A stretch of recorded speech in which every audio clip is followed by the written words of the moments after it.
हे दोस्तों, कभी ऐसा लगा है कि जिंदगी एक वीडियो गेम है और आप हार्ड मोड पर खेल रहे हो।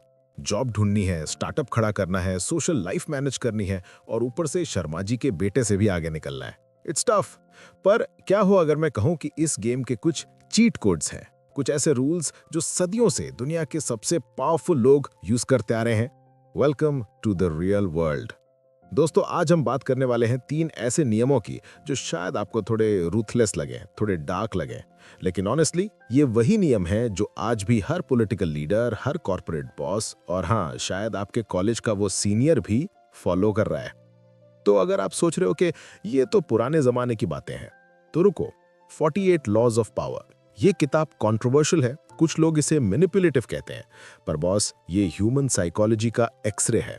क्योंकि आज मैं आपको दिखाऊंगा कि कैसे ये रूल्स आज भी उतने ही रेलेवेंट हैं, चाहे बात हो जियोपॉलिटिक्स की, सोशल मीडिया वॉर्स की या फिर आपकी अपनी जिंदगी के स्ट्रगल्स की।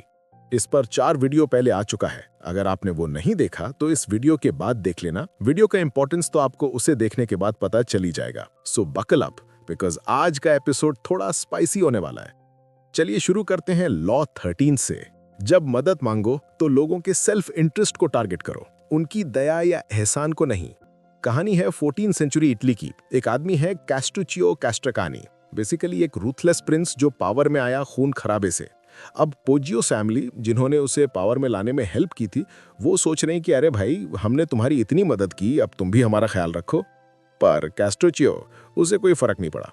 जब पूजियोस ने रिबेलियन कर दी तो फैमिली का सबसे बुजुर्ग मेंबर स्टिफानो गया कैस्ट्रुचियो के पास और बोला, देखो मैंने शांति बनाई है, मेरे परिवार ने तुम्हारी कितनी मदद की थी याद है, अब दया दिखाओ। कैस्ट्रुचियो ने क्या किया, पूरे परिवार को बुलाया बातचीत के लिए और सबको मरवा दिया। Brutal, right? अब आप सोच रहे होंगे कि यार ये तो बहुत ज्यादा डार्क हो गया, पर दोस्तों ये सच है, कठोर सच। देखिए, मैं ये नहीं कह रहा कि आप भी ऐसा करो, लेकिन समझिए कि दुनिया कैसे काम करती है।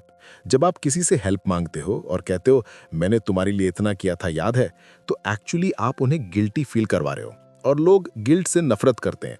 ग्रैटिट्यूड, वो तो एक हैवी बोझ है जिसे लोग जल्दी से जल्दी उतार देना चाहते हैं। अब सोचो, इंटरनेशनल रिलेशंस में कितना सच है। इंडिया ने दूसरे देशों की कितनी बार हेल्प की है, वैक्सीन्स भेजे, एड दिया, लेकिन जब हमें जरूरत पड़ती है तो क्या वो देश ऑटोमेटिकली हेल्प करते हैं? नोप। देखो रशिया यूक्रेन वॉर को, जब इंडिया न्यूट्रल रहा तो वेस्टर्न कंट्रीज ने प्रेशर बनाना शुरू किया। क्यों? क्योंकि उन्हें अपना इंटरेस्ट दिख रहा था, हमारे पास्ट फेवर्स नहीं। या देखो कॉर्पोरेट वर्ल्ड को, आपने कंपनी के लिए ओवरटाइम किया, वीकेंड सैक्रिफाइस किए, लेकिन लेऑफ्स के टाइम क्या आपकी लॉयल्टी काउंट करती है? रेयरली। और यार हमारे यहाँ इंडिया में तो ये बहुत ज्यादा रिलेटेबल है। सोचो पॉलिटिकल अलायंसेस को, आज कोई पार्टी साथ है, कल वो स्विच कर जाती है। क्यों? क्योंकि सेल्फ इंटरेस्ट बदल गया। कॉलेज में प्रोजेक्ट सबमिशंस याद है? वो दोस्त जिसने तुमसे पूरा सेमेस्टर नोट्स लिए, लेकिन जब तुम्हें जरूरत पड़ी तो भाई बिजी हूं बोल दिया, क्योंकि अब उसका कोई इंटरेस्ट नहीं था तुम्हारी मदद में। तो लेसन क्या है? जब भी आप किसी से कुछ मांगो, चाहे वो जॉब रेफरेंस हो, इन्वेस्टमेंट हो या Netflix password, don't play the emotional card. Bro याद है मैंने तेरी कितनी हेल्प की थी? नोप। इंस्टेड बोलो, देख अगर तू मुझे ये अपॉर्चुनिटी देगा तो मैं तेरे लिए XYZ कर सकता हूं जो तेरे काम आएगा। Basically make it a win win. Show them what's in it for them. Social media पर भी देखना, इन्फ्लुएंसर्स कोलैबोरेट करते हैं तो कहते हैं this will give you exposure to my audience, मतलब म्यूचुअल बेनिफिट। वो ये नहीं कहते कि मेरे लिए कर दो क्योंकि मैं अच्छा इंसान हूं। नोप। और ऑनेस्टली दोस्तों, ये थोड़ा सैड भी है, क्योंकि हम सब चाहते हैं कि लोग जेन्युइनली हमारी केयर करें बिना किसी ट्रांजैक्शन के। लेकिन हार्श रियलिटी ये है कि पावर की दुनिया में लॉयल्टी और ग्रैटिट्यूड की वैल्यू बहुत कम है। सेल्फ इंटरेस्ट ही सबसे बड़ा मोटिवेटर है। तो क्या इसका मतलब ये है कि हम सब सेल्फिश बन जाए? नहीं, लेकिन थोड़ा स्ट्रीट स्मार्ट तो बनना पड़ेगा, स्पेशली उन लोगों के साथ जो पावर पोजीशंस में है। चलते हैं लॉ 14 पर, और ये वाला भी इक्वली फैसिनेटिंग है। दोस्त बनकर रहो, स्पाई बनकर काम करो। स्टोरी है जोसेफ डुविन की, greatest art dealer of his time. उसका टारगेट था एंड्रयू मेलन, एक सुपर रिच इंडस्ट्रियलिस्ट जो ड्यूविन से नफरत करता था। मेलन ने क्लियर कर दिया था, I don't want to meet this guy. डुविन ने क्या किया, उसने मेलन की पूरी लाइफ स्पाई की, उसके सर्वेंट्स को अपने पेरोल पर रख लिया, उसके टेस्ट्स, हैबिट्स, प्रेफरेंसेस सब कुछ जान लिया। फिर एक दिन कोइंसिडेंटली वो सेम लिफ्ट में मिल गए। डुविन ने कैजुअली बात की, ओ मैं नेशनल गैलरी जा रहा हूं पेंटिंग्स देखने। मेलन भी वहीं जा रहा था। म्यूजियम में डुवीन ने ऐसे पेंटिंग्स की तारीफ की जो एग्जैक्टली मेलन के टेस्ट की थी। मेलन शॉक्ड था, यार ये बंदा तो मेरे जैसे ही सोचता है। रिजल्ट क्या हुआ? Mellon became his biggest client for life. अब आज के टाइम में ये लॉ और भी ज्यादा रेलेवेंट हो गया है, क्योंकि आज स्पाई बनना बहुत आसान है और सब कुछ डिजिटल है। कंपनीज आपका डेटा कलेक्ट कर रही हैं, गूगल जानता है आप क्या सर्च करते हो, इंस्टाग्राम जानता है आप कितनी देर क्या कंटेंट देखते हो, Amazon जानता है आप क्या खरीदना चाहते हो अक्सर आपसे पहले। ये सब क्या है? मॉडर्न स्पाइंग है, लेकिन लीगल और सोशली एक्सेप्टेबल। इंडिया में तो यार गॉसिप कल्चर ही बेसिकली स्पाइंग है। आंटीज को पूरे मोहल्ले की इंफॉर्मेशन होती है, कौन कहाँ गया, क्या खरीदा, किससे मिला। Network of spies dumbing. लेकिन सीरियसली पॉलिटिकल पार्टीज भी यही करते हैं। ऑपोजिशन के कैंप्स में इन्फॉर्मर्स होते हैं, कॉर्पोरेट एस्पियोनाज होती है, स्टार्टअप्स एक दूसरे की स्ट्रैटेजी स्पाई करते हैं। लेकिन यूथ के लिए इससे एक बड़ा कंसर्न भी है, प्राइवेसी। देखो, ये लॉ कहता है स्पाई करो, लेकिन आज के टाइम में हम खुद भी कॉन्स्टेंटली स्पाइड अपॉन है। हमारी हर मूव ट्रैक हो रही है और ये मेंटल हेल्थ पर भी असर डालता है। कॉन्स्टेंटली फील होता है कि मुझे मॉनिटर किया जा रहा है। सोशल मीडिया पे हम क्यूरेट करते हैं अपनी लाइफ को, क्योंकि हम जानते हैं लोग देख रहे हैं, जज कर रहे हैं। तो यहाँ पे बैलेंस जरूरी है। हाँ, इंफॉर्मेशन गैदर करो, लेकिन क्रीपी स्टॉकर मत बनो और अपनी प्राइवेसी भी प्रोटेक्ट करो। डॉक्यूमेंट में एक ब्रिलियंट पॉइंट है, डिसइंफॉर्मेशन। विंस्टन चर्चिल ने कहा था, truth is so precious that she should always be attended by a bodyguard of lies. World war 2 में नाजीज को रॉन्ग इन्फॉर्मेशन फीड की गई, उनके स्पाइस को पकड़ लिया और उनसे गलत टारगेट्स दिए। रिजल्ट क्या हुआ? उनके बॉम्ब्स लंदन की जगह कंट्री साइड में गिरे। आज भी यही होता है।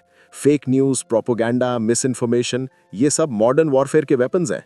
इंडिया पाकिस्तान के बीच भी इन्फॉर्मेशन वॉर चलता है। सोशल मीडिया पे नैरेटिव्स कंट्रोल करने की कोशिश होती है। लेकिन दोस्तों, सोचने वाली बात यह है कि क्या ये हेल्दी है? कॉन्स्टेंटली दूसरों को स्पाई करना, खुद भी पैरानॉइड रहना कि कोई स्पाई कर रहा है, ये ट्रस्ट को तो पूरी तरह खत्म कर देता है। रिलेशनशिप्स आर्टिफिशियल हो जाती हैं, हर बातचीत एक ट्रांजैक्शन लगती है। मैं ये नहीं कह रहा कि आप नाइव रहो, लेकिन थोड़ी जेन्युइननेस भी रखो, क्योंकि अगर सब स्पाई ही स्पाई बन गए तो कनेक्शन कहाँ रहा। अब आती है सबसे ब्रूटल लॉ, लॉ 15। अपने दुश्मन को पूरी तरह खत्म करो। और इसकी स्टोरी है चाइना के 2 जनरल्स की, शियांग यू और Liu Bang. Xiang Yu powerful, noble background, great warrior. Liu Bang cunning, peasant background, strategic thinker. दोनों रेस में थे कैपिटल शियांगयांग पहुंचने की। लियू पैंग पहले पहुंच गया। शियांग यू को शॉक लगा। अब शियांग के एडवाइजर फैंग ज़ेंग ने कहा, इसको अभी मार दो, बैंक्वेट रखो, स्वॉर्ड डांस के बहाने किल कर दो। प्लान बना। लियू पैंग आ गया बैंक्वेट में, लेकिन शियांग यू हेजिटेट कर गया। उसने सोचा ये मेरा दोस्त था, मैं इसे ऑनरेबली हराऊंगा बैटलफील्ड पर। लियू पैंग एस्केप कर गया। इसके बाद मल्टीपल बार यही हुआ। शियांग यू ने लियू पैंग को कॉर्नर किया, लेकिन हर बार मर्सी दिखाई। एक बार तो हद हो गई, शियांग ने लियू के फादर को कैप्चर कर लिया और धमकी दी, सरेंडर कर वरना तेरे बाप को उबाल दूंगा। लियू पैंग ने कूल रिप्लाई दिया, ब्रो हम स्वोन ब्रदर्स हैं, तो मेरा बाप तेरा बाप भी है। अगर तू अपने बाप को उबालना चाहता है तो मुझे भी सूप का बोल भेज देना। सैवेज। लेकिन नोटिस करो, उसने इमोशनल कार्ड नहीं खेला, बोल्डनेस दिखाया। अंत में टेबल्स टर्न हो गए। लियू पैंग ने शियांग यू को सराउट कर लिया। इस बार लियू के एडवाइजर ने कहा, इसको जाने मत देना, ये टाइगर है, फिर से आएगा। लियू पैंग ने सुना। उसने फेक ट्रीटी बनाई, शियांग यू को रिलैक्स करवाया, फिर पूरी आर्मी को मैसेकर कर दिया। शियांग यू को भागना पड़ा, अकेला, पैदल। अंत में उसने खुद ही अपना गला काट लिया। लियू पैंग बन गया एम्परर, फाउंडर ऑफ हान dynasty, one of China's greatest rulers. अब देखो, ये पैटर्न आज भी रिपीट होता है। रशिया यूक्रेन कॉन्फ्लिक्ट देखो, पुतिन ने इनिशियली सोचा था क्विक ऑपरेशन होगा, लेकिन उसने एनिमी को कंप्लीटली क्रश नहीं किया। रिजल्ट, वॉर ड्रैग हो गया, सैंक्शंस लगे, इंटरनेशनल आइसोलेशन हुआ। मिडिल ईस्ट में अमेरिका ने कई बार सर्जिकल स्ट्राइक्स किए, लेकिन एनिमीज को पूरी तरह खत्म नहीं किया। रिजल्ट, टेररिज्म वापस आया, स्ट्रॉन्गर फॉर्म्स में। Treaty of Versailles after world war 1, Germany को ह्यूमिलिएट किया गया, लेकिन कंप्लीटली डिस्ट्रॉय नहीं किया गया। Result, world war 2। इंडिया में भी यही देखो, पॉलिटिकल राइवलरीज में अक्सर कॉम्प्रोमाइज होता है, कंप्लीट डिस्ट्रक्शन नहीं। रिजल्ट, वही लोग फिर से आते हैं स्ट्रॉन्गर पोजीशंस में। कॉर्पोरेट वर्ल्ड में कंपटीशन को थोड़ा वीकन करो, बट एलिमिनेट नहीं, तो वो बाउंस बैक करते हैं बेटर स्ट्रैटेजीज के साथ। क्रिकेट में भी देखो, जब इंडिया किसी टीम को फॉलो ऑन दे सकता है, लेकिन नहीं देता बॉलर्स को रेस्ट देने के लिए, कभी कभी वो ओपोनेंट्स को वापस आने का मौका दे देता है। अब आता है बड़ा फिलोसॉफिकल क्वेश्चन, क्या ये लॉ मॉरली राइट है? यूथ के हिसाब से हम एम्पैथी की बात करते हैं, इंक्लूसिविटी की बात करते हैं, फॉरगिवनेस की बात करते हैं। कैंसल कल्चर में भी इवेंचुअली रिडेम्पशन आर्क की डिमांड होती है। लेकिन ये लॉ कहता है एनिमी को कंप्लीटली क्रश करो, हाफ मेजर्स डोंट वर्क। तो कॉन्फ्लिक्ट है, आप कंपैशनेट बनो या रूथलेस। ऑनेस्टली लाइफ में बैलेंस चाहिए। देखो दोस्तों, मैं जेन्युइनली बिलीव करता हूं कि हर किसी को कंप्लीटली डिस्ट्रॉय करना जरूरी नहीं है, लेकिन जो लोग जेन्युइनली तुम्हारा हार्म कर सकते हैं, तुम्हारी सेफ्टी, करियर, मेंटल हेल्थ को खतरे में डाल सकते हैं, उनके साथ आप नाइव नहीं रह सकते। एम्प्रेस वू की स्टोरी में उसने अपने राइवल्स को सिस्टमैटिकली एलिमिनेट किया, इंक्लूडिंग अपने बच्चों को। ब्रूटल हाँ, लेकिन वो सर्वाइव कर गई एक ऐसे सिस्टम में जहां औरतों के लिए कोई जगह नहीं थी। मैं वायलेंस प्रमोट नहीं कर रहा हूं, लेकिन सेल्फ प्रिजर्वेशन जरूरी है। आज के कॉन्टेक्स्ट में क्रश योर एनिमी का मतलब यह नहीं कि आप फिजिकली हार्म करो। इसका मतलब है कॉर्पोरेट राइवल है, उससे बेटर परफॉर्म करो, उसके रिसोर्सेज कट करवा दो, स्ट्रेटेजिकली आउट मैन्यूवर करो। टॉक्सिक रिलेशनशिप है, कंप्लीट कट ऑफ करो, ब्लॉक करो, नो सेकंड चांसेस अगर रिपीटेडली हार्म हो। ऑनलाइन ट्रोल्स हैं, इग्नोर और रिपोर्ट करो, don't engage, let them scream into the void. Competition है करियर में, अपने स्किल्स को इतना शार्प करो कि वो कंपीट ही ना कर पाए। क्रश का मतलब है उनकी एबिलिटी को एलिमिनेट करो तुम्हें हार्म करने की, नॉट नेसेसरली उन्हें हार्म करना। तो अब तीनों लॉस को कनेक्ट करते हैं। लॉ 13 कहता है कि लोग सेल्फ इंटरेस्ट से मोटिवेटेड होते हैं, इमोशनल अपील्स काम नहीं करते। लॉ 14 कहता है कि इंफॉर्मेशन इज पावर, जितना ज्यादा तुम दूसरों के बारे में जानते हो उतना बेटर लेवरेज है। लॉ 15 कहता है कि जब तुम्हारे एनिमीज हैं जो जेन्युइनली हार्मफुल हैं, तो हाफ मेजर्स काम नहीं करते, कंप्लीट एक्शन लेना पड़ता है। इन तीनों को मिलाओ तो क्या बनता है? A complete strategy for navigating power dynamics. लेकिन यहां सच बोलता हूं, यह सब पढ़ के थोड़ा अनकंफर्टेबल फील होता है, राइट? क्योंकि हम सब चाहते हैं कि दुनिया फेयर हो, मेरिटोक्रेसी हो, अच्छे काम का अच्छा रिवॉर्ड मिले, लॉयल्टी मैटर करे, काइंडनेस मैटर करे। लेकिन ऑफन ऐसा नहीं होता, और ये रियलाइजेशन ऑनेस्टली डिप्रेसिंग है, स्पेशली यूथ के लिए जो already climate anxiety, economic uncertainty और पॉलिटिकल केओस फेस कर रहा है। लेकिन सुनो, मैं आपको निराश नहीं करना चाहता हूं। हाँ, ये लॉज ब्रूटल है, हाँ दुनिया ऑफन अनफेयर है, लेकिन ये लॉज जानना इसलिए जरूरी है ताकि आप अवेयर रहो।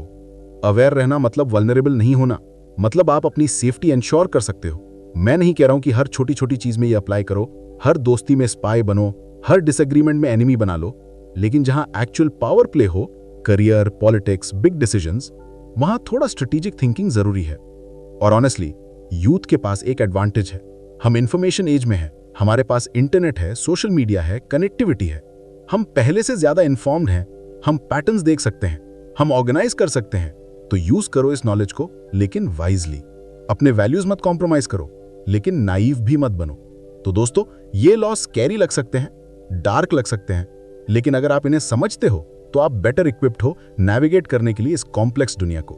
आप कंपैशनेट रह सकते हो और साथ ही स्ट्रांग भी, आप काइंड रह सकते हो और साथ ही स्ट्रेटेजिक भी। बस रिमेंबर, हर टूल को यूज करने का सही टाइम और प्लेस होता है। और हाँ, कभी कभी लगेगा कि ये सब करने की जरूरत है क्या सिंपल ऑनेस्ट लाइफ नहीं जी सकते? ऑनेस्ट आंसर है, जी सकते हो, लेकिन अवेयर रहना जरूरी है, क्योंकि दूसरे लोग ये लॉस फॉलो कर रहे हैं, चाहे कॉन्शियसली या अनकॉन्शियसली। तो आप भी अवेयर रहो, इन्फॉर्म्ड रहो, और हाँ, अपने वैल्यूज होल्ड करो, क्योंकि अंत में पावर से ज्यादा इंपॉर्टेंट है कि आप शीशे में अपना चेहरा देख सकें और खुद को रिस्पेक्ट कर सकें। तो बस दोस्तों, आज का एपिसोड यहीं खत्म होता है। अगर आपको ये वीडियो पसंद आया तो लाइक करो, शेयर करो और कमेंट में बताओ कि आप इन लॉस से अग्री करते हो या आपको लगता है कि आज के टाइम में कंपैशन और कोलैबोरेशन ज्यादा इंपॉर्टेंट है। मुझे जेन्युइनली जानना है आपका पर्सपेक्टिव। और हाँ, अगले एपिसोड में हम डिस्कस करेंगे कुछ और लॉज। तब तक के लिए स्टे स्मार्ट, स्टे काइंड और most importantly stay aware. Peace out.